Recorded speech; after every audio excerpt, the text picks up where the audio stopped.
Hello, everybody. Welcome to Coffee with Casey from the Jamadot Studios inside Gallery Coffee Company. I'm your host, Casey Ford, as we are here with Joe Bogan, who's running for the 109th as a Democrat. And he's been on the show before. And yeah, Democrat. I get hit on that a lot, Joe. Joe is a Democrat, and I talk to Republicans and I talk to Democrats all the time.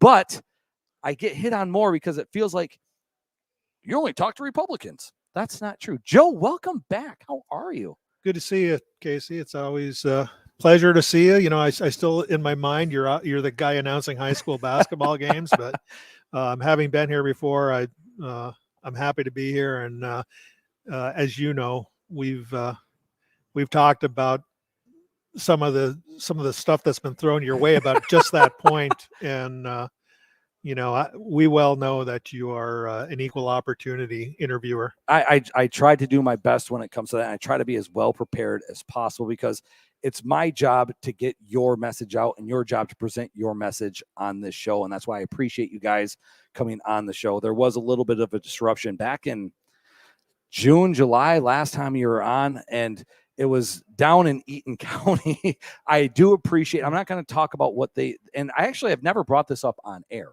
but I'm not going to talk about how they were rude to me.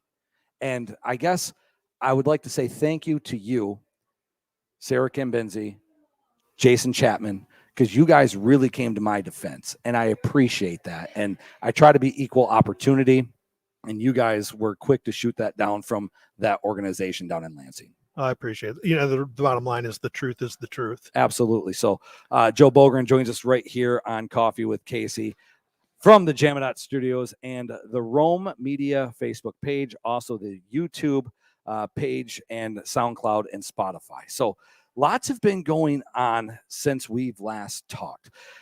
I asked you last time, is there such thing as announcing too early? And right now, there was a candidate on the Republican side. They have dropped. Jeff Green has appeared on the show. And right now, there still hasn't been a nomination for the 109th or someone that has announced their candidacy to fill Jeff's spot. So maybe you did not announce too early, but I guess what's that whole campaign process been like for you since you have announced, and what's the update been for your team?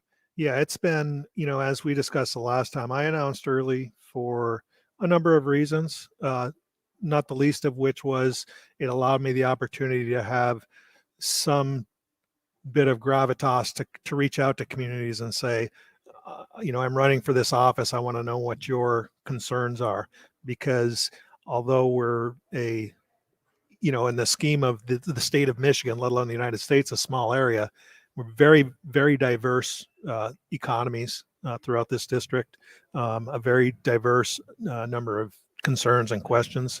So it's allowed me to do that. It also, my intention was when I'm elected, I'm going to go to Lansing and I'm going to be ready to start throwing strikes on day one.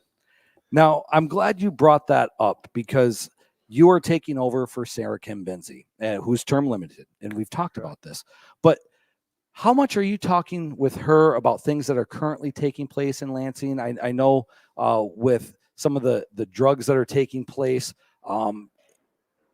you have to be knowledgeable and know what's going on when you go to replace someone that is term limited. So how much communication do you have with Sarah Conklin and her team about what's taking place and what she's been able to introduce? Near daily. It's no secret Sarah has endorsed me, and she provides me a lot of information about what's going on in the legislation, and in addition to the very sound advice she gives me from a campaign's perspective. Sarah's gotten a lot done, and there's a lot that she would like to achieve, the overwhelming preponderance of which I'm in fairly lockstep accord with. I certainly have my own things that I'm very concerned about.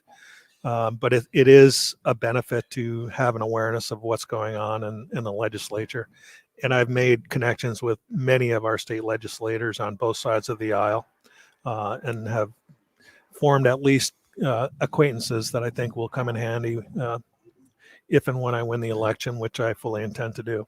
Joe Bulgran joins us right here on Coffee with Casey from the Jamadot Studios inside Gallery Coffee Company, also live on the Rome Media Facebook page and on the YouTube page. Now, I do want to talk about this because we just had the state of the state. We've talked about the drugs, and what I'm talking about when I say that is insulin. And this was brought up in the state of the state with Governor Gretchen Whitmer and what Sarah Conklin has proposed and what they're doing. So I want you to talk about the insulin and making it more affordable for people in this area and in Michigan. Sure. Drugs. I would say that people who are dependent upon EpiPens are in the same category. This specific legislation was brought by Sarah Conklin. I was happy to see the governor make it a priority, as well as the attorney general has spoken about it as recently as yesterday as well. A cap on some, that is a life-sustaining drug for so many of our citizens.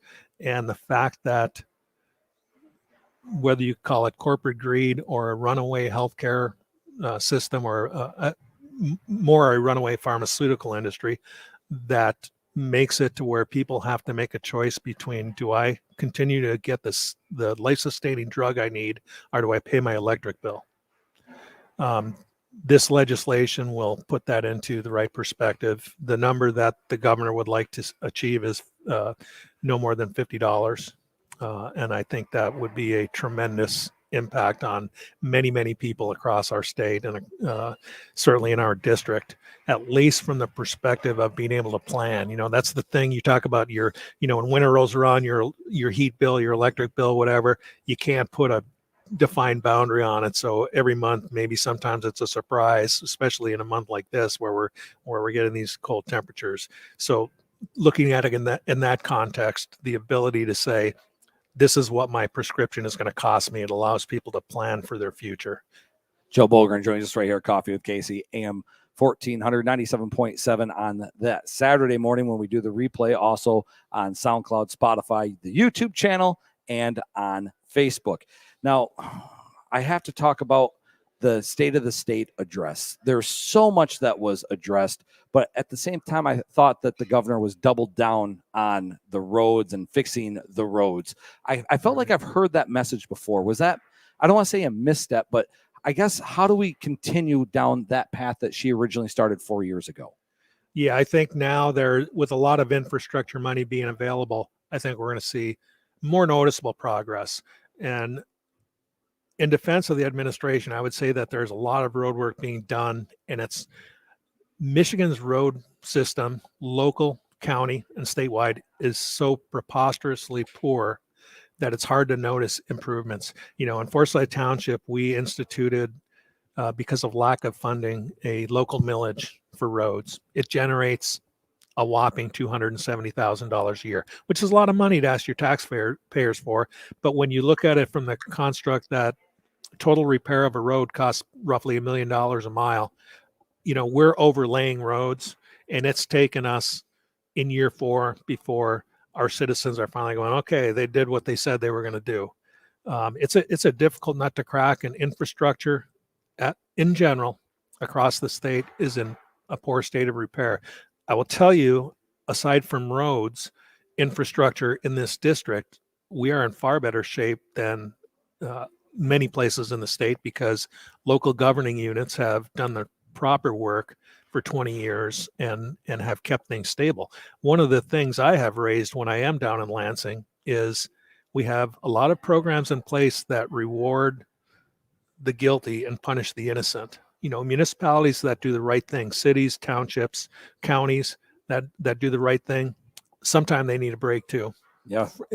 A recognition of being responsible. And there are some things that are in existence now and coming down the pike that represent that. I'm happy to see those. I've traveled down 35 many of times when obviously I lived in Gwinn in the Little Lake area and going to Gwinn basketball games. Right. 553 getting into Gwinn. Nobody likes to see the orange barrels. They just don't. Right. But at the same time, it makes everything so much easier when it's done, it's paved, it's completed. I know they recently have fixed, I always called it Glasses Curve, so it's not as windy when you're heading up Marquette Mountain Hill right. into the crossroads area, but still, it's my opinion, it's still not a safe road, but it's safer than what it was 5 years ago. Absolutely. Kind of deal. But nobody likes to see those orange cones. And I think they're doing a tremendous job in trying to fix the roads, but like I look down here on Superior Street, you can't tell right now because it's all ice covered from all the snow. Superior Street's really bad shape right now. Right. And that's I don't want to say neglect, but just traffic. And, we have parades that go down there, and it's the main street here. And thinking about the super increase in tourism in the last 2 years, all that stuff takes a toll. Municipalities in our district that have logging operations going on, hey, God love those guys. I'm a pro timber person to the core. Those have an impact on our roads. So some of the money that's generated from those types of industries needs to come back to local municipalities to take care of the things they need to. And tourism is at the very top of my list on that return funding.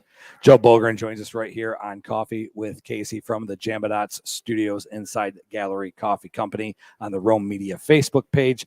Also on YouTube, SoundCloud, and Spotify. You're a busy man.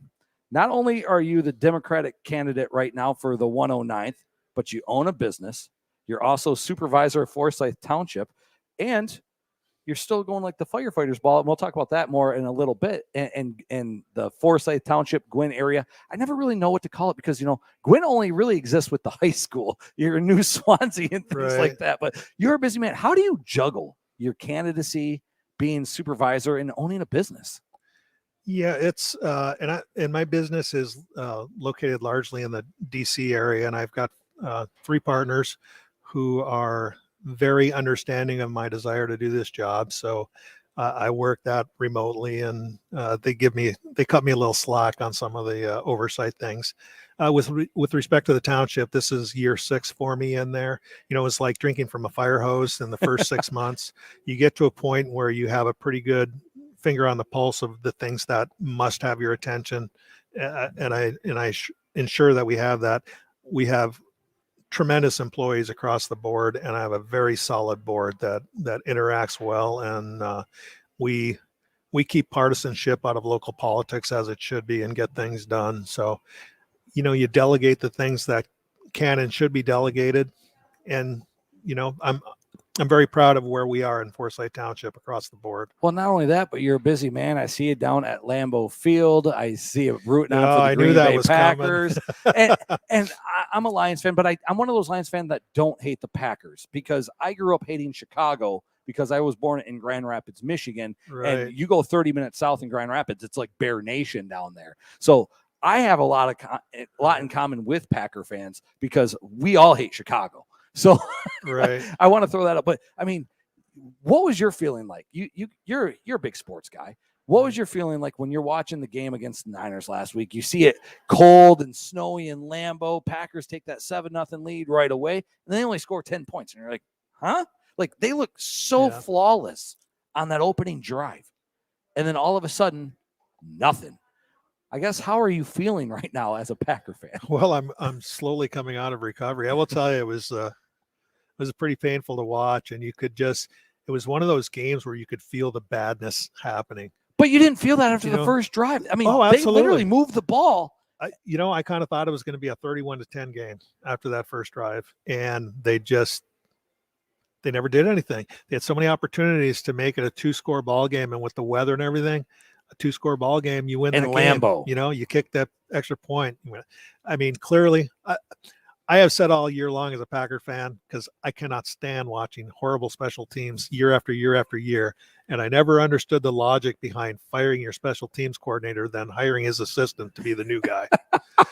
And I'm shocked that individual, nothing against him, but, that's a perform or go business. It was bad all year. Yeah. I mean, how many field goals were missed?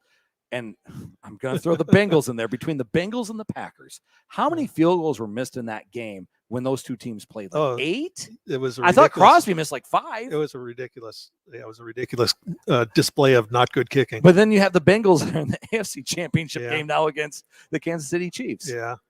And I'll tell you, you said you're not a Packer hater. I'm the same. I'm not a Lion hater. I got too many friends that are Lions fans, and I have always been a huge fan of Matthew Stafford. So I guess we're both left to root for Matthew for the rest of the way forward. I was going to ask you about that because I mean, Stafford being a former Lion, spent 12 years with Detroit, now with the LA Rams.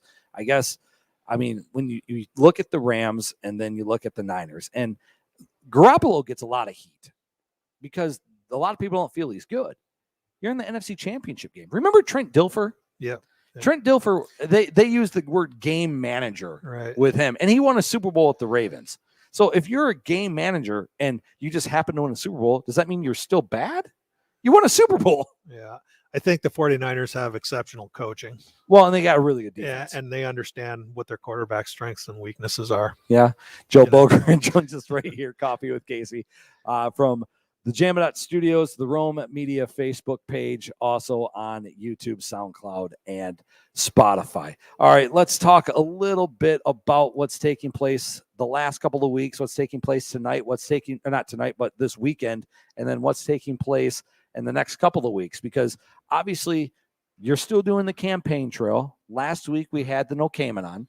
This weekend we have Hanky Lunta that's in Negaunee, and Iron Street is gonna be hopping. Doesn't matter if you're having a party at Smarties, you're going to Tino's. Like, Iron Street is gonna be hopping in Negaunee with Hanky Lunta.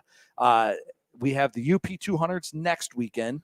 No, I'm sorry. Nope. 3 weeks. 2 weeks. 2 weeks from now we have Ice Fest. 3 weeks from now we have the UP 200. Right. When you're going out and you're trying to get your name out, how many of these events like the No Cayman on and Hanky Lunta and Ice Fest are you going to get your name out there? I got to tell you, it's one of the great byproducts of running for an office like this that I never even considered when I did.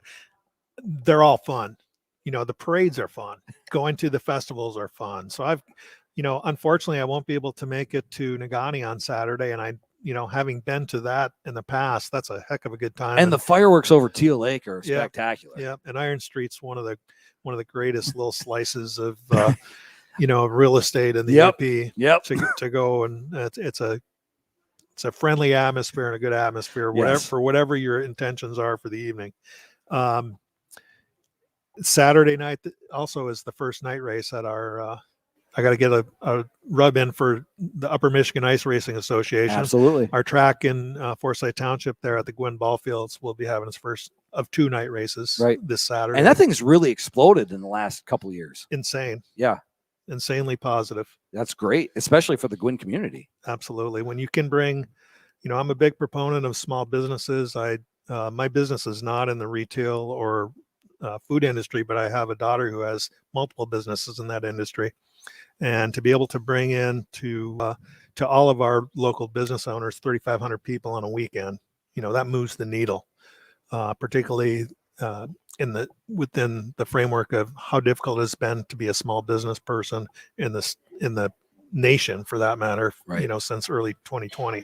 You're absolutely right. And you got the Fireman's Ball as well. Absolutely. I'm really excited about that. It'll be my first one. I'm on our department in Forsyth, and we'll be up there.